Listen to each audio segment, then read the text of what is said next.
Good morning students.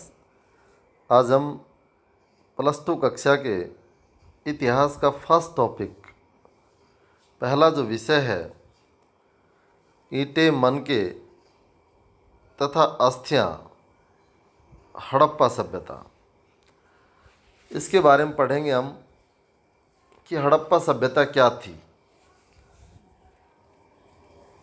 हड़प्पाई मोहर संभवतः हड़प्पा अथवा सिंधु घाटी सभ्यता की सबसे विशिष्ट पुरावस्तु है। सेलखड़ी नामक पत्थर से बनाई गई इन मोहरों पर सामान्य रूप से जानवरों के चित्र तथा एक ऐसी लिपि चिन्हित या उत्कीर्णित है जिन्हें अभी तक पढ़ा नहीं जा सका है। फिर भी हमें इस क्षेत्र में उस समय बसे लोगों के जीवन के विषय में उनके द्वारा पीछे छोड़ी गई पुरावस्तुओं जैसे उनके आवासों, मृद भांडों यानी मिट्टी के बर्तनों, आभूषणों, औजारों तथा मोहरों, दूसरे शब्दों में पुरातात्विक साक्ष्यों के माध्यम से बहुत जानकारी मिलती है। अब हम देखेंगे कि इन हड़प्पा सभ्यता के विषय में क्या और कैसे जानते हैं। हम ये अन्वेषण करेंगे कि पुरातात्विक साक्ष्यों की व्याख्या कैसे की जाती है और इन व्याख्याओं में कैसे कभी कभी बदलाव आ जाता है। निश्चित रूप से इस सभ्यता के कई पहलू आज भी हमारी जानकारी से दूर हैं और हो सकता है कि हमेशा ही रहें। यहाँ पर देखिए जो पारिभाषिक शब्द है, सिंधु घाटी सभ्यता को हड़प्पा संस्कृति भी कहा जाता है।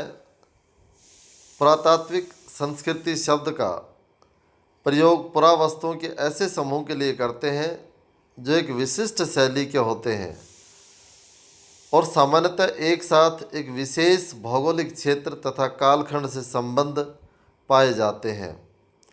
हड़प्पा सभ्यता के संदर्भ में इन विशिष्ट पुरावस्तुओं में मोहरें, मनके, बाट, पत्थर के फलक जो आगे चित्र में दिखाए गए हैं, ये चित्र जो आपको दिख रहा है, इसमें ये जो पुरातात्विक वस्तुएं हैं जो हमें हड़प्पा से संबंधित स्थलों की खुदाई से प्राप्त हुए हैं। ये देखिए यहाँ पर ये चीज़ें हमें उसके इतिहास के बारे में जानकारी देती है। अब यहाँ पर देखिए जो हम पढ़ेंगे कि हमने जो ईसा पूर्व ईस्वी का जो प्रयोग किया है, अंग्रेजी में BC यानी हिंदी में ईसा पूर्व का तात्पर्य बिफोर क्राइस्ट, ईसा पूर्व से है। कभी कभी आप तिथियों से पहले AD यानी हिंदी में ईस्वी लिखा पाता हमें। यह एनो डोमिनी नामक 2 लैटिन शब्दों से बना है तथा इसका तात्पर्य ईसा मसीह के जन्म के वर्ष से है। आजकल AD की जगह CE तथा BC की जगह BCE का प्रयोग होता है। CE अक्षरों का प्रयोग कॉमन एरा तथा BCE का बिफोर कॉमन एरा के लिए प्रयोग होता है। हम इन शब्दों का प्रयोग इसलिए करते हैं क्योंकि विश्व के अधिकांश देशों में अब कॉमन एरा का प्रयोग सामान्य हो गया है। कभी कभी अंग्रेजी के BC अक्षरों का प्रयोग होता है, BP अक्षरों का प्रयोग होता है, जिसका तात्पर्य होता है बिफोर प्रेजेंट। इस पुस्तक में हमने BCE के लिए ईसा पूर्व, CE के लिए ईस्वी तथा BP के लिए वर्तमान से पहले शब्दों का प्रयोग किया है। यहाँ पर ये जो मानचित्र दिखाया गया है, इस मानचित्र में हड़प्पा सभ्यता से संबंधित जो प्रमुख स्थल है वो दिखाए गए हैं। जैसा कि इसके नाम से स्पष्ट होता है कि सिंधु नदी घाटी क्षेत्र या सिंधु नदी घाटी सभ्यता, हड़प्पा संस्कृति, तो ये संस्कृति सिंधु नदी के आसपास के क्षेत्र में फली फूली, इसलिए इसका नाम सिंधु नदी घाटी सभ्यता भी पड़ा। तो जो स्थान, ये देखिए भारत का मानचित्र है जिसमें पाकिस्तान भी आता है। उस समय भारत और पाकिस्तान एक हिस्सा हुआ करते थे, अलग अलग हिस्से नहीं थे।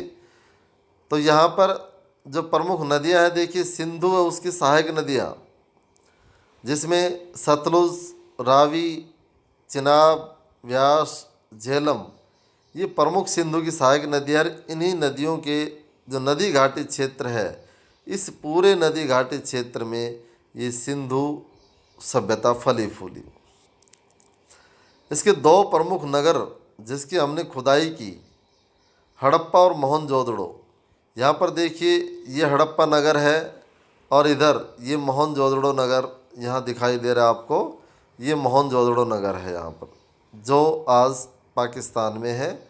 और यहाँ पर ये हड़प्पा नगर है रावी नदी के तट पर। ये ध्यान रखने की बात है कि हड़प्पा नगर किस नदी के तट पर था? रावी नदी के तट पर है ये देखिए। और दूसरा मोहनजोदड़ो नगर, यहाँ पर ये मोहनजोदड़ो नगर है जो सिंधु नदी के तट पर है। इसके साथ साथ गुजरात में देखिए जो महत्वपूर्ण स्थान है, लोथल, रंगपुर, नागेश्वर और धौलीवीरा, ये प्रमुख जो स्थान है हड़प्पा संस्कृति के, जिनसे हमें हड़प्पा संस्कृति के अवशेष मिले हैं, ये गुजरात में है। अब हम देखेंगे हरियाणा में कौन सा स्थान है जहाँ पर हमें ये साक्ष्य मिले हैं। यहाँ देखिए राखीगढ़ी, मीठाथल, बनावली, ये प्रमुख स्थान है हरियाणा के जहाँ पर हमें हड़प्पा संस्कृति के अवशेष मिले हैं। अब यह देखिए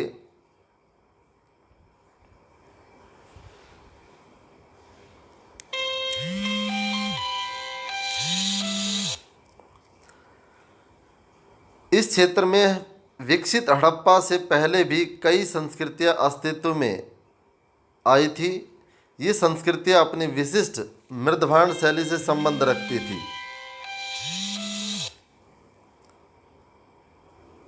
इस संदर्भ में पशुपालन, कृषि तथा कुछ शिल्पकारी के साक्ष्य भी मिलते हैं। बस्तियां आमतौर पर छोटी होती थी और इनमें बड़े आकार की संरचनाएं लगभग न के बराबर थी। कुछ स्थलों पर बड़े पैमाने पर इलाकों में जलाए जाने के संकेतों से और कुछ अन्य स्थलों के त्याग दिए जाने से ऐसा प्रतीत होता है कि आरंभिक हड़प्पा तथा हड़प्पा सभ्यता के बीच क्रमभंग था। अब यह निर्वाह के तरीके देखिए। आपने मानचित्र 1 और 2 में देखा होगा कि विकसित हड़प्पा संस्कृति कुछ ऐसे स्थानों पर पनपी जहाँ पहले आरंभिक हड़प्पा संस्कृतियाँ अस्तित्व में थी। इन संस्कृतियों में कई तत्व जिसमें निर्वाह के तरीके शामिल हैं समान थे। हड़प्पा सभ्यता के निवासी कई प्रकार के पेड़ पौधों से प्राप्त उत्पाद और जानवरों, जिसमें मछली भी शामिल है, से प्राप्त भोजन करते थे। जले अनाज के दोनों तथा बीजों की खोज से पुरातात्विक आहार संबंधी आदतों के विषय में जानकारी प्राप्त करने में सफल हो पाए हैं। इनका अध्ययन पुरा वंशपतिज्ञ करते हैं, जो प्राचीन वंशपति के अध्ययन के विशेषज्ञ होते हैं। हड़प्पा स्थलों से मिले अनाज के दानों में गेहूं, जौ, दाल, सफ़ेद चना तथा तिल शामिल है। महत्वपूर्ण प्रश्न है कि हड़प्पा संस्कृति के अवशेषों में कौन से अनाज के दाने मिले हैं हमें, जिसमें हम गेहूं, जौ, दाल, सफ़ेद चना तथा तिल शामिल करते हैं। बाजरे के दाने गुजरात के स्थानों से प्राप्त हुए हैं। चावल के दाने अपेक्षाकृत कम पाए गए। तो बाजरा कहाँ से मिला हमें? बाजरे के अवशेष गुजरात से। हड़प्पा स्थलों से मिली जानवरों की हड्डियों में मवेशियों, भेड़, बकरी, भैंस तथा सूअर की हड्डियाँ शामिल हैं। पुरा प्राणी विज्ञानियों अथवा जीव पुरातत्वविदों द्वारा किए गए अध्ययनों से संकेत मिलता है कि सभी जानवर पालतू थे। जंगली प्रजातियों जैसे सूअर, हिरण तथा घड़ियाल की हड्डियाँ भी मिली है। हम ये नहीं जान पाए हैं कि हड़प्पा निवासी स्वयं इन जानवरों का शिकार करते थे अथवा अन्य आखेटक समुदायों से इनका मांस प्राप्त करते थे। मछली तथा पक्षियों की हड्डियाँ भी मिली हैं। तो ये हमें अवशेष मिले हैं जानवरों के और अनाज के दानों के हड़प्पा सभ्यता से। कृषि प्रौद्योगिकी। हालांकि अनाज के दानों से कृषि के संकेत मिलते हैं, पर वास्तविक कृषि विधियों के विषय में स्पष्ट जानकारी मिलना कठिन है। क्या जुते हुए खेतों में बीजों का छिड़काव किया जाता था? मोहरों पर किए गए रेखांकन तथा मृण मूर्तियों ये इंगित करती है कि वृषभ के विषय में जानकारी थी और इस आधार पर पुरातत्वविद ये मानते हैं कि खेत जोतने के लिए बैलों का प्रयोग होता था। साथ ही चोलिस्तान के कई स्थानों तथा बनावली जो हरियाणा में है से मिट्टी से बने हल के प्रतिरूप मिले हैं। इसके अतिरिक्त पुरातत्वविदों को कालीबंगन जो राजस्थान में है नामक स्थान पर जुते हुए खेत के साक्ष्य मिले हैं। तो जुते हुए खेत के साक्ष्य कहाँ मिले हैं? कालीबंगन नामक जो स्थान है राजस्थान में हड़प्पा संस्कृति का, वहाँ से जुते हुए खेत के साक्ष्य मिले हैं हमें। और बनावली से क्या मिला है हमें? मिट्टी के हल के साक्ष्य मिले हैं जो हरियाणा में है। जो आरंभिक हड़प्पा स्तरों से संबंध है, इस खेत में हल रेखाओं के दो समूह एक दूसरे को समकोण पर काटते हुए विद्यमान थे, जो दर्शाते थे कि एक साथ दो अलग अलग फसलें उगाई जाती थी। पुरातत्वविदों ने फसलों की कटाई के लिए प्रयुक्त औजारों को पहचानने का प्रयास भी किया है। क्या हड़प्पाई सभ्यता के लोग लकड़ी के हत्थों में बिठाए गए पत्थरों के फलकों का प्रयोग करते थे या फिर वे धातु के औजारों का प्रयोग करते थे? अधिकांश हड़प्पा स्थल अर्ध शुष्क क्षेत्रों में स्थित है, जहाँ संभवतः कृषि के लिए सिंचाई की आवश्यकता पड़ती होगी। अफगानिस्तान में शोरतुघई नामक हड़प्पा स्थल से नहरों के कुछ अवशेष मिले हैं, परंतु पंजाब और सिंध में नहीं। ऐसा संभव है कि प्राचीन नहरें बहुत पहले ही गाद से भर गई थी। ऐसा भी हो सकता है कि कुओं से प्राप्त पानी का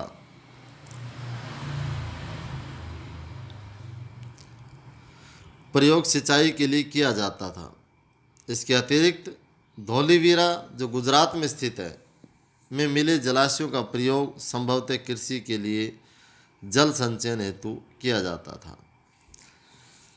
अब यहाँ पर देखिए, इस ब्लॉक में दिया हुआ है कि पुरावस्तुओं की पहचान कैसे की जाती है। यहाँ पर देखिए कि भोजन तैयार करने की प्रक्रिया से अनाज पीसने के यंत्र तथा उन्हें आपस में मिलाने, मिश्रण करने और पकाने के लिए बर्तनों की आवश्यकता थी। इन सभी को पत्थरों, धातु तथा मिट्टी से बनाया जाता था।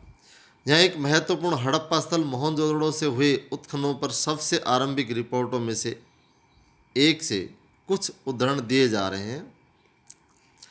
अवतल चक्कियाँ बड़ी संख्या में मिली हैं और ऐसा प्रतीत होता है कि अनाज पीसने के लिए प्रयुक्त एकमात्र साधन थी।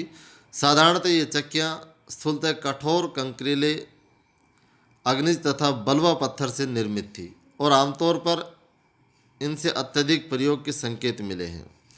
चूँकि इन चक्कियों के तल सामान्यतः उत्तल हैं, निश्चित रूप से इन्हें जमीन में अथवा मिट्टी में जमा कर रखा गया होगा, जिससे इन्हें हिलने से रोका जा सके। दो मुख्य प्रकार की चक्कियाँ मिली हैं। एक वे है जिन पर एक दूसरा छोटा पत्थर आगे पीछे चलाया जाता था, जिससे निचला पत्थर खोखला हो गया था, तथा दूसरा वे है जिनका प्रयोग संभवतः केवल सालन या तरी बनाने के लिए जड़ी बूटियों और मसालों को कूटने के लिए किया जाता था। इन दूसरे प्रकार के पत्थरों को हमारे श्रमिकों द्वारा सालन पत्थर का नाम दिया गया है तथा हमारे बावर्ची ने एक यही पत्थर रसोई में प्रयोग के लिए संग्रहालय से उधार मांगा है। अब यहाँ पर देखिए, ये आपको पत्थर दिखाया गया है जिस पर ये ऐसा माना जाता है कि इस पर मसाले पीसे जाते थे। ये पत्थर जो रसोई का, जिसे हम सिलवटा कहते हैं आजकल, ये पीसने के लिए बर्तन है, ये नीचे रखने के लिए, और इससे पीसे जाते थे मसाले।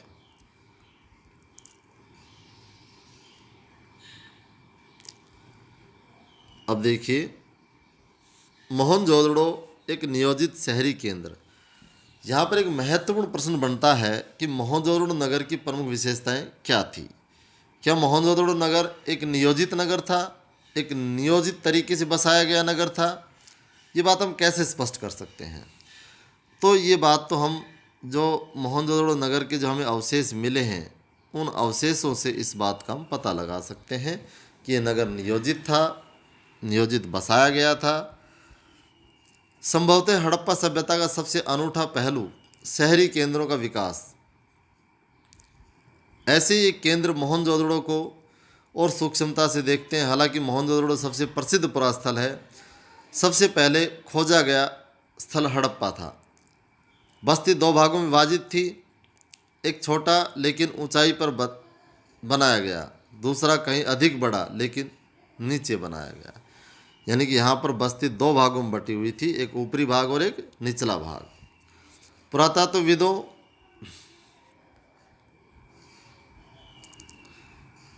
ने इन्हें क्रम से दुर्ग और निचला शहर का नाम दिया। दुर्ग की ऊंचाई का कारण यह था कि यहाँ की संरचनाएं कच्ची ईंटों के चबूतरों पर बनी थी। दुर्ग को दीवार से घेरा गया था, जिसका अर्थ है कि इसे निचले शहर से अलग किया गया। निचला शहर भी दीवार से घेरा गया था। इसके अतिरिक्त कई भवनों को ऊंचे चबूतरों पर बनाया गया था जो नींव का कार्य करते थे। अनुमान लगाया जाता है कि यदि एक श्रमिक प्रतिदिन 1 घन मीटर मिट्टी ढोता होगा तो मात्र आधारों को बनाने के लिए ही 40 लाख श्रम दिवसों अर्थात बहुत बड़े पैमाने पर श्रम की आवश्यकता पड़ी होगी। अब कुछ और देखिए। एक बार चबूतरों के यथास्थान बनने के बाद शहर का सारा भवन निर्माण कार्य चबूतरों पर एक निश्चित क्षेत्र तक सीमित था। इसलिए ऐसा प्रतीत होता है कि पहले बस्ती का नियोजन किया गया था और फिर उसके अनुसार कार्यान्वयन। नियोजन के अन्य लक्षणों में ईंटें शामिल हैं, जो भले ही धूप में सुखाकर अथवा भट्टे में पकाकर बनाई गई एक निश्चित अनुपात की होती थी, जहाँ लंबाई और चौड़ाई ऊंचाई क्रम से 4 गुनी और 2 गुनी होती थी। इस प्रकार ईंटें सभी हड़प्पा बस्तियों में प्रयोग लाई गई थी। नालों का निर्माण। हड़प्पा सभ्यता या मोहनजोदड़ो नगर के नालों के निर्माण से ऐसा पता लगता है कि ये नाले नियोजित तरीके से बनाए गए थे। तो सबसे पहले जो हड़प्पा संस्कृति की जो सभ्यता में या मोहनजोदड़ो नगर में जो सड़कें पाएगी वो हमें सीधी और समकोण पर काटती हुई पाएगी। सड़कों के साथ साथ पहले नालियाँ बनाएगी जो पक्की ईंटों की बनाई गई थी और उसके पश्चात उसके दोनों ओर भवन बनाए गए। तो यहाँ पर ये जो गलियों का एक ग्रिड सिस्टम हमें दिखाई देता है जो समकोण पर काटती है, तो इससे ये बात स्पष्ट होती है कि नालियाँ भी नियोजित तरीके से बनाई गई थी। घरों की छोटी नालियाँ बड़ी नाली में गिरती थी और बड़ी नाली फिर मुख्य गली के बड़े नाले में गिरती थी और जो शहर से बाहर निकल जाती थी। तो इस प्रकार हमने देखा कि जो नालों का निर्माण है वो भी हड़प्पा सभ्यता में नियोजित तरीके से किया गया था। इसके बाद एक गृह स्थापत्य। गृह स्थापत्य जो चित्र दिखाया गया है, इस चित्र में स्पष्ट रूप से हमें दिख रहा है कि घर किस तरह बनाए जाते थे।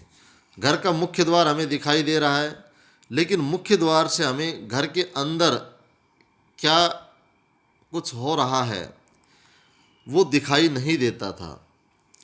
मुख्य द्वार ऐसी जगह बनाया जाता था जिससे घर में अंदर बैठे हुए लोग दिखाई ना दे। इसके बीच में एक आंगन होता था, चारों तरफ भवन यानी अर्थात कमरे बने होते थे, रसोई घर अलग होता था। तो इस तरह जब हमने देखा कि भवन का निर्माण इस तरह किया गया है, तो जो गृह स्थापत्य कला थी वो भी उनकी उच्च दर्जे की थी और पक्की ईंटों के बने हुए भवन हमें मिले हैं। तो ये भवन जो बने हुए हैं यानी गृह स्थापत्य कला, ये भी इस बात की ओर संकेत करती है कि हड़प्पा सभ्यता के अंदर जो भवन थे वो नियोजित तरीके से बनाए गए थे और इसलिए हमें ये पता लगता है कि जो हड़प्पा संस्कृति में जो शहर मोहनजोदड़ो की जो विशेषता हम बता रहे हैं, ये नगर भी एक नियोजित तरीके से बसाया गया था, जैसा कि चित्र दिखाया गया है। इस चित्र में देखिए गलियां सारी समकोण पर काट रही है और समकोण पर काटती हुई गलियां चौकोर आपको दिखाई दे रही है। तो इससे भी इस बात को स्पष्ट संकेत मिलते हैं कि जो हड़प्पा संस्कृति के जो नगर थे वो नियोजित तरीके से बसाए गए थे। इसके बाद आता है कि हड़प्पा संस्कृति के अंदर क्या सामाजिक भिन्नताएं मौजूद थी। इस बात का अध्ययन भी हम कुछ उदाहरणों से करेंगे जो हम नेक्स्ट लेक्चर में करेंगे।